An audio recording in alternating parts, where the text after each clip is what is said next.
Bismillahirrahmanirrahim. Assalamualaikum warahmatullahi wabarakatuh. Puji syukur kita panjatkan atas kehadirat Allah Subhanahu wa Ta'ala yang telah memberikan kita berupa nikmat kesehatan dan kesempatan sehingga kita dapat menyelesaikan tugas mata kuliah e-commerce. Salawat serta salam tak lupa pula kita kirimkan kepada baginda Nabiullah Muhammad SAW, kepada keluarganya, sahabatnya, dan insya Allah kepada kita semua. Langsung saja kami dari kelompok 4 akan mempresentasikan hasil dari kerja kelompok kami. Eh, saya sendiri selaku moderator dan pemateri pertama, dan Muhammad Asfari Asfar selaku pemateri kedua.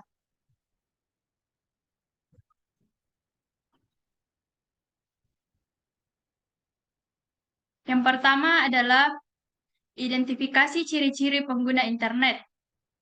Browsing adalah jenis orang yang suka berinternet dengan menjelajahi dan mencari informasi yang ada di dunia.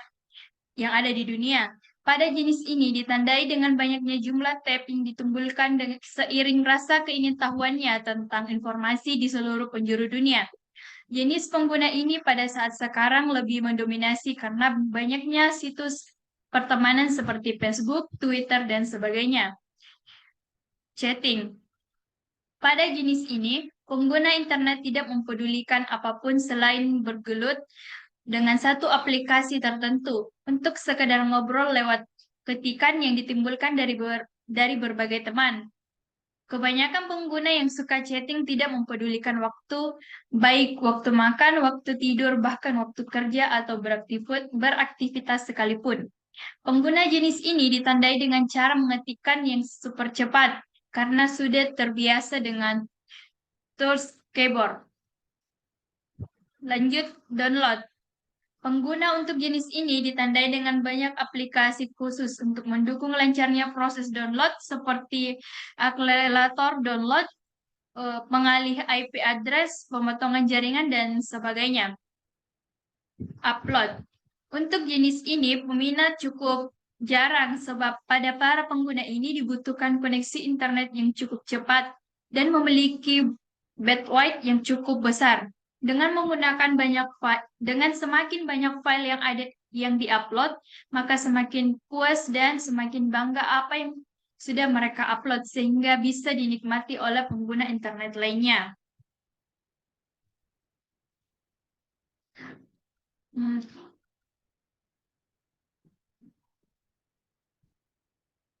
Bagian B, konsep dasar perilaku konsumen. Untuk menjelaskan teori perilaku konsumen, diperlukan model perilaku konsumen sehingga teori tersebut dapat dipahami secara menyeluruh. Biasanya model-model perilaku konsumen yang digunakan untuk menyederhanakan gambaran aktivitas-aktivitas konsumen. Setidaknya model perilaku konsumen lebih memiliki fungsi sebagai berikut. Yang pertama, deskriptif, menggambarkan langkah-langkah yang dilalui oleh konsumen untuk memutuskan pembelian. Yang kedua, prediksi, mampu memperkirakan aktivitas konsumen di masa depan yang berhubungan dengan aktivitas jual beli. Ketiga, explanation, itu menjelaskan sebab-sebab konsumen membeli produk. Keempat, pengendalian, mengarahkan aktivitas yang dilakukan konsumen di masa depan agar melakukan pembelian. Poin C, pengembalian keputusan dalam pembelian. Proses pengembalian keputusan meliputi identifikasi kebutuhan, pengumpulan informasi, mengevaluasi alternatif, dan akhirnya membuat keputusan pembelian. Perilaku konsumen tersebut bisa ditentukan oleh faktor ekonomi, psikologis, dan lingkungan sekitar.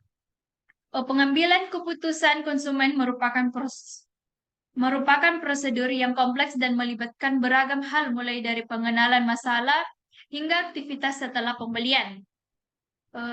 Keputusan konsumen bisa rumit seperti mengevaluasi, membandingkan, memilih, dan membeli produk bergantung pada pendapat konsumen lain terhadap produk tersebut.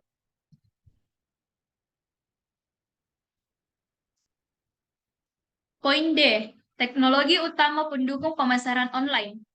Yang pertama adalah website, adalah tempat pertama yang harus Anda buat ketika ingin melakukan pemasaran online.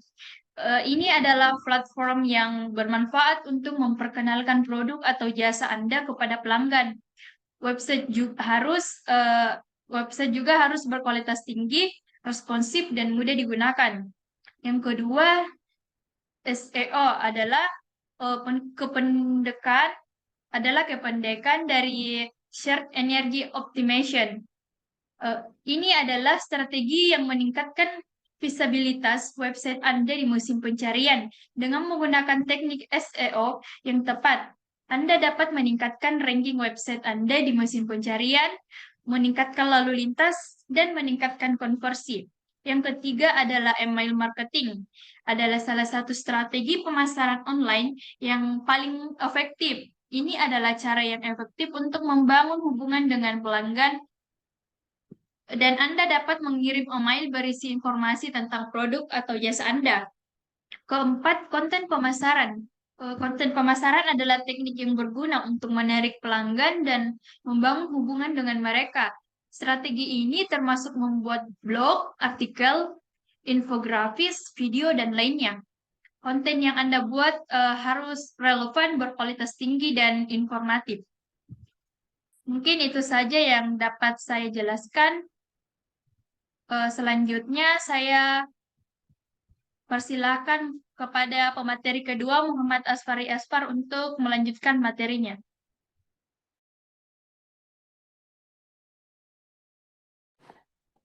Oke, baik.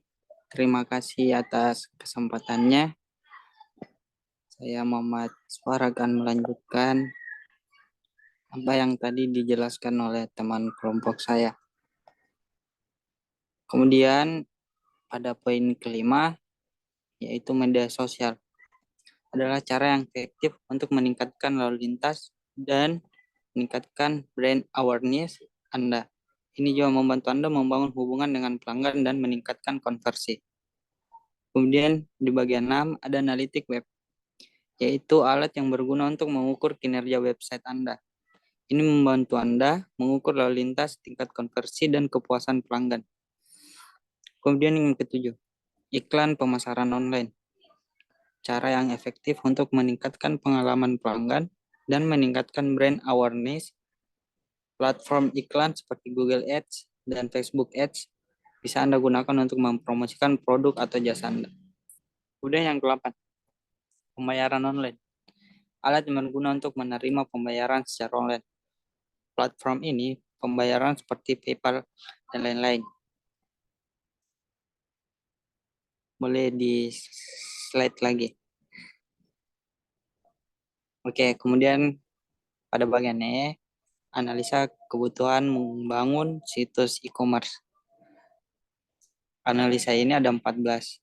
Ini berfungsi baik untuk kemajuan dalam situs e-commerce. Pertama ada keamanan, kedua menginstal SSL, ketiga mengupdate terus website Anda, keempat gunakan password yang kuat, selanjutnya ganti protokol HTTP ke HTTPS agar mudah dicari, kemudian pada nomor 6 pakai jasa hosting yang terpercaya, ramah pengguna, optimasi mesin pencari, nama domain, kemudian search option dan shopping cart, kemudian ada penawaran dan promosi, kemudian metode pembayaran seperti yang dijelaskan tadi, lalu ada kontak person agar customer dapat mudah menghubungi Anda. Yang terakhir ada icon media sosial.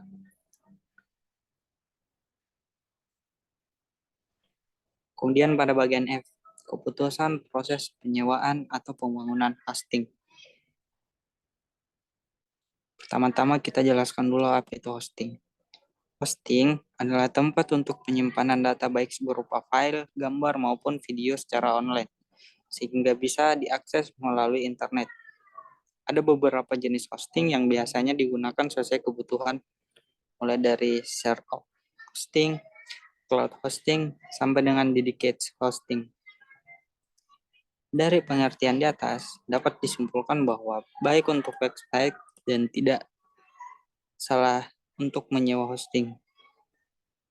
Adapun tujuannya antara lain, pertama menyimpan data website, melindungi website dari serangan peretas, membuat website memiliki performa tinggi, dan meningkatkan SEO website.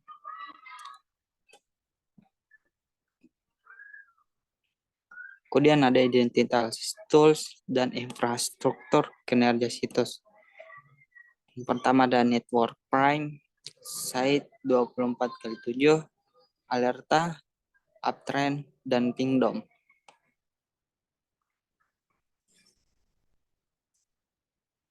Terakhir ada kesimpulan tentang produk yang akan dipasarkan. Nah, karena kemarin di tugas sebelumnya, kami dari kelompok 4 berencana membuat sebuah website tentang kerajinan tangan, dan kesimpulan yang kami ambil mengenai website e-commerce tersebut yaitu semoga dengan adanya e-commerce yang menjadi wadah atau karya-karya kerajinan hasil tangan manusia dapat membantu para seniman, pengrajin maupun orang-orang kreatif serta pecinta seni berkumpul untuk menyajikan karyanya sebagai suatu penghasilan yang menguntungkan antara konsumen dan produser kerajinan tangan. Jadi kami mau menyediakan wadah untuk para seniman-seniman dengan secara online. Jadi di e-commerce-nya nanti orang yang mau mengupload, memposting karya seninya itu dapat dijadikan sebagai nilai jual.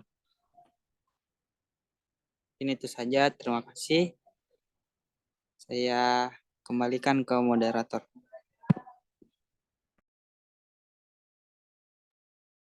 Baik, terima kasih. Mungkin itu saja yang dapat kami jelaskan mengenai tugas pada mata kuliah e-commerce.